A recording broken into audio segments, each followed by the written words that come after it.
আমি শান্তিপূৰ্ণভাৱে মৰিপুতিখাইতে এটা অফিচত আমাৰ বিজেপি অফিচ তাত ৩-৪টামান অফিচ আছে। এটা অফিচত আমি তাতে কেম্পেইনিং কৰি দ্বিতীয়টো অফিচলৈ আমি খোজকাঢ়ি পেলাই এটা পদযাত্ৰা কৰি আগৰ অফিচটোলৈ আমি গৈ আছিলোঁ। একেখন গাঁৱতে দুটা অফিচ আছিলে, মাজত এটা ঘৰ ডাঙৰকৈ এটা ঘৰ এটা আছিলে। এই ঘৰটো স্মাইল হুছেইন বুলি এজন আগত আমাৰ কাউন্সিলৰ আছিলে কংগ্ৰেছৰ, তেখেতৰ ঘৰৰ পৰা বহুত দুৰ্বৃত্ত ওলাই প্ৰথমে পাথৰ নিক্ষেপ কৰে। পাথৰ নিক্ষেপ কৰোঁতে আমাৰ গোটেই যিটো দল আছিলে গোটেই দলটো ভিন্ন চিহ্ন হয়।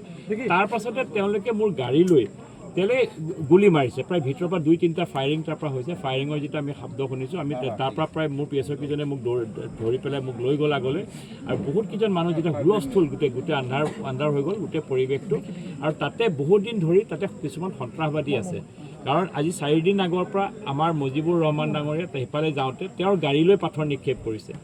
আমাৰ এখন কেম্পেইনিঙৰ গাড়ী এখন সেইদিনাখন ভাঙি দিছিলে আজি 4-5 দিনমান আগত। তাত এজাহাৰো দিয়া হৈছিলে, থানাত জনোৱাও হৈছিলে। এই কথাটো আমি ভবা নাছিলোঁ যে ইমান গুৰুত্ব, কিন্তু আজি যেতিয়া আমি আহি আছোঁ আমাৰ বহুতকেইখন গাড়ী লৈ অহাৰ পাছতো তেওঁলোকে যেতিয়া ঘৰৰ পৰা এটেক কৰিছে, তাৰপিছত আমাৰ বহুতকেইজন কৰ্মী ক্ষুব্ধ হৈ বহুত এটা অপ্ৰীতিকৰ পৰিস্থিতি কৰাৰ সন্মুখীন হৈছিলে। মই তেওঁলোকক বাধা দিলোঁ যে এইটো সময়ত এইবিলাক কৰিব নালাগে।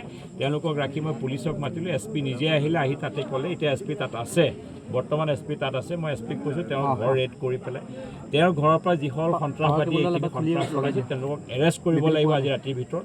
তেওঁলোকক এৰেষ্ট নকৰিলে অহাকালি 10টা বজাত সেই জেগাটোলৈ মই হাজাৰ বিজেপি কৰ্মী যাব তাত গৈ পেলাই অহাকালি ৰাতিপুৱা যিটো চিটুৱেশ্যন হ'ব খুব বেয়া চিটুৱেশ্যন। আপোনাৰ গাড়ীটো মানে আক্ৰমণ চলাইছে? মোৰ গাড়ীটো আক্ৰমণ চলাইছে, গাড়ী ভাঙিছে। আৰু আমাৰ দুজন মোৰ সতীৰ্থৰ এজনৰ মূৰত বেয়াকৈ আঘাত হৈছে। তেওঁ এতিয়া নাৰ্ছিংহোমলৈ গৈছে। তেওঁৰ মূৰত এতিয়া তেওঁ ৰাতি চাগে গুৱাহাটীলৈ আছে। আৰু 2-3জন আঘাত হৈছে। আৰু এজনৰ পৰা অৱস্থা এতিয়ালৈকে এনেকুৱা ধৰণৰ ঘটনা মোৰ ব্যক্তিগত নিৰাপত্তা কষ্ট পাইছে তেওঁ। মই ৰকিবুল হুছেইন ডাঙৰীয়াক কৈছোঁ, আপোনাৰ পুত্ৰক জিকাবৰ কাৰণে যেতিয়া গম পাইছে আপুনি হাৰিব, আপুনি এই চবত কিয় গৈছে?